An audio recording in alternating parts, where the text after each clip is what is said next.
Tonight, we begin with a development that military analysts had feared, dismissed and prepared for. A strike that unfolded not over weeks, but in hours. Hours that shifted the trajectory of the conflict. Hours that tested NATO's response protocols. Hours that brought nuclear rhetoric back to the forefront.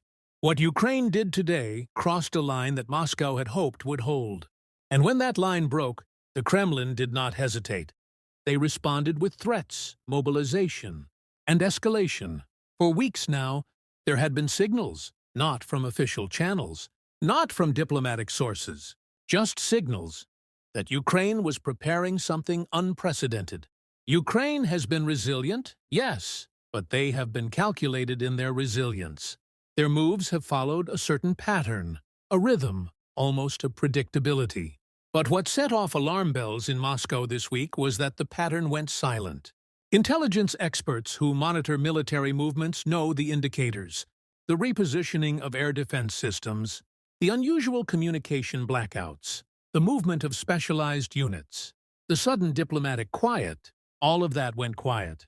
And whenever Ukraine goes quiet, it means something is about to get loud. The silence wasn't just operational security. Sources now tell us it was deliberate misdirection. While Russian forces watched the Eastern Front, while they reinforced positions in the south, Ukraine was preparing something that would fundamentally change the nature of this conflict. For months, the war had been fought largely on Ukrainian soil.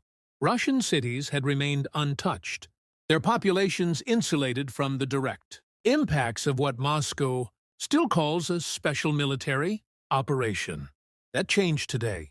Early this morning, Western intelligence detected what they described as multiple high-precision strikes, including targets that had not been hit in over 2 years of conflict.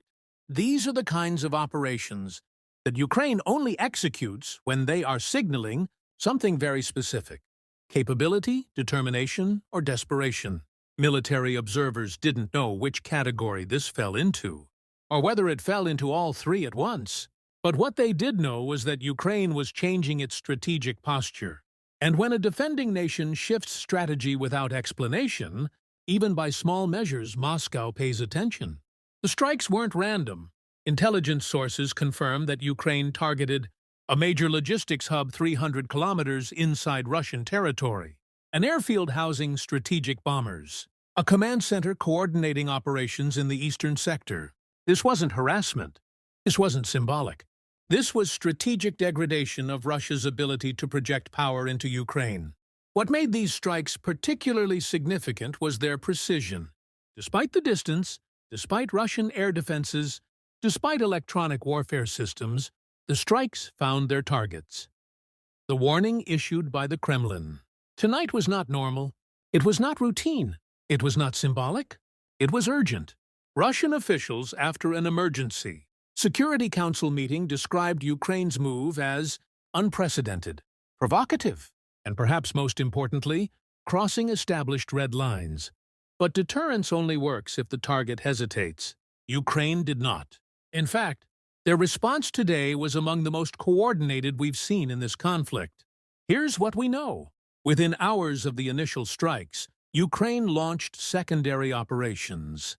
These weren't the usual artillery exchanges.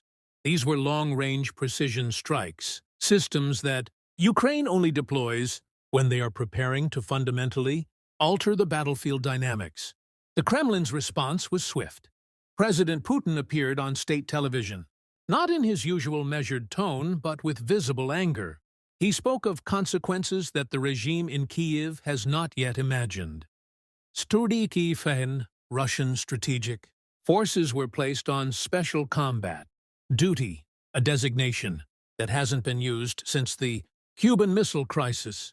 Tonight, Ukrainian sources confirmed that their forces launched precision strikes on 3 major targets, including a facility that had recently been upgraded for what analysts believe was preparation for a new offensive. Ukraine struck before Russia could fully operationalize these assets. They hit the logistics hub in Bryansk. They hit the airfield in Kursk. They hit command nodes that were likely preparing to coordinate spring operations. In other words, Ukraine targeted Russia's offensive capability, the infrastructure that would have made it operational. This is what made NATO's warning so urgent earlier this week. Russia's military buildup wasn't just symbolic, it was actionable. It represented the kind of concentration that could have launched a devastating new phase of the war if left unchecked. And Ukraine, understanding that fully, responded with force, not recklessly, not impulsively, but strategically. They didn't target civilian areas. They didn't strike population centers. They hit military logistics. They hit command structures. The precision of these strikes tells us something important. Ukraine has developed or acquired capabilities that Russia believed they didn't possess.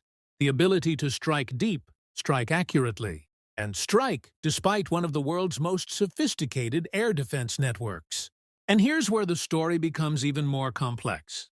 Western intelligence now believe that Ukraine's latest move was designed to test the credibility of Russian red lines after months of nuclear threats that went unenforced. Ukraine wanted to see whether Russia would escalate dramatically. But instead, something unexpected happened. Russia didn't immediately escalate militarily. They escalated rhetorically in a way that was so fierce, so explicit, that even China took notice. You don't get Beijing's attention easily when it comes to this conflict. But today, Ukraine did. Defense analysts speaking with media under anonymity described Ukraine's shift as calculated brinksmanship, a way to change the cost calculation in Moscow. But Russia proved today that they remain both dangerous and unpredictable. Their threats were not only severe, they were specific enough that NATO convened an emergency meeting. That specificity matters because it shows Moscow is considering options. It shows that Russia is not simply reacting. They are planning. The Kremlin's statement referenced technical means that could end the conflict within hours. While they didn't explicitly mention nuclear weapons, the implication was clear to every observer. As reports continued coming in throughout the day, we learned more about the scale of Ukraine's operation. Ukrainian forces carried out at least 6 deep strikes, forcing Russia to redirect air defense assets. Special operations units targeted infrastructure that had been fortified in the last 3 months. Cyber operations, coordinated with the kinetic strikes, reportedly disrupted communication systems used by Russian forces to coordinate their response. This wasn't just a strike. This wasn't just a message. This was strategic disruption. This was operational art. And operational art is the one thing Russia has struggled to maintain since the early days of the invasion. For every tactical advance they have made, Ukraine has countered with something that complicates the strategic picture. Remember, Russia thought this would be over in days. They thought Ukrainian resistance would crumble. They thought the international community would accept a fait accompli. But tonight, the exact opposite is happening. Ukraine is striking Russian territory. The international coalition is holding. And Moscow is issuing threats that sound increasingly desperate. This reversal of fortunes, from a 3-day operation to a multi-year war where Russia itself is under attack, represents one of the most significant intelligence failures in modern military history. What makes this moment so dangerous and so unpredictable is that Ukraine's latest move happened at a time when President Putin is under unprecedented domestic pressure. Military hardliners want full mobilization. The business elite want negotiations. The security services want escalation. The population wants normalcy. Putin is balancing these demands while managing a war that has gone disastrously wrong. And when leaders in that position make sudden moves, they're not doing it from strength. They're doing it from pressure. They're doing it from vulnerability. That's when mistakes happen. That's when miscalculations occur. That's when regional conflicts can spiral into something larger. NATO's emergency statement, now being circulated to member states, was designed to signal that the alliance is not willing to allow nuclear threats to become normalized. Alliance officials said plainly that Russia's rhetoric was inconsistent with responsible nuclear behavior. That is diplomatic language for, we see what you're doing and there will be consequences. You don't usually hear that tone from NATO unless something serious is at stake. The Pentagon has reportedly activated certain monitoring protocols that haven't been used since the Cold War. While officials won't confirm details, sources indicate this involves enhanced surveillance of Russian strategic forces. Meanwhile, Ukraine's President Zelensky addressed the nation in a brief, defiant speech tonight. He said, "We will defend every meter of our land." He said, "We will strike those who strike us." And he said, "Ukraine's strength grows with every day of resistance." These are not rhetorical flourishes. These are statements from a leader that understands just how high the stakes have become. Zelensky knows that every escalation carries risks, but he also knows that allowing Russia to build offensive capability unchallenged carries even greater risks. Here's what makes the situation even more concerning. Russia's response wasn't isolated.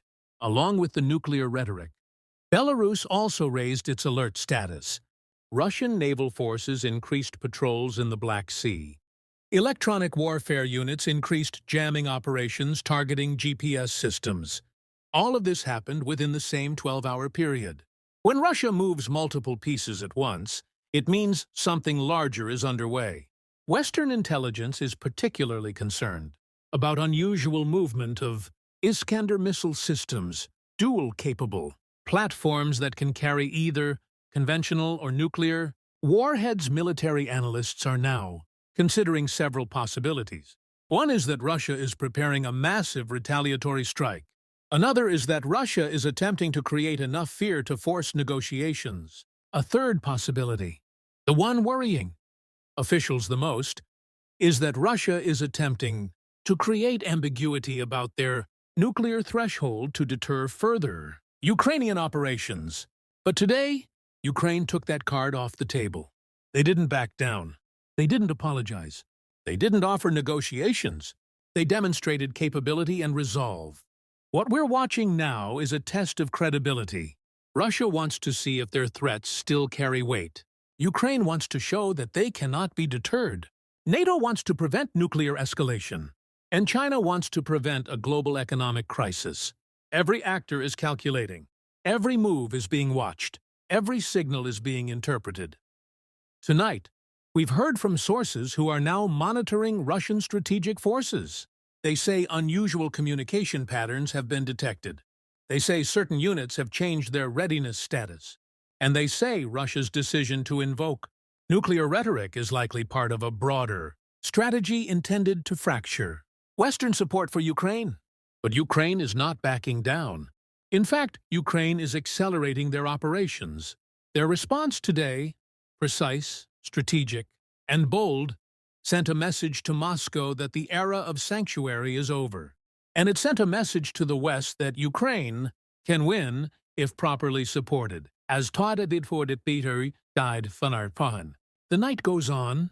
We expect more details to emerge about what exactly Russia's response will be.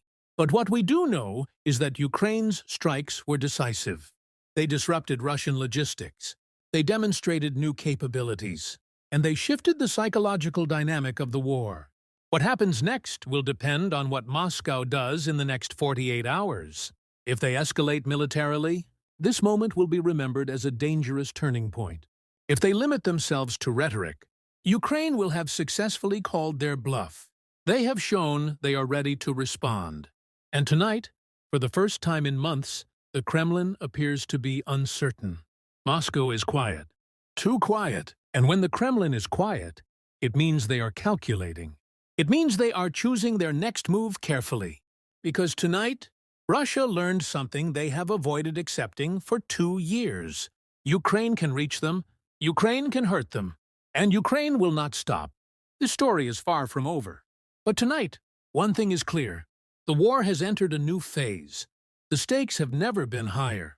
And the world is watching. And we will be here, watching every detail as the next phase unfolds.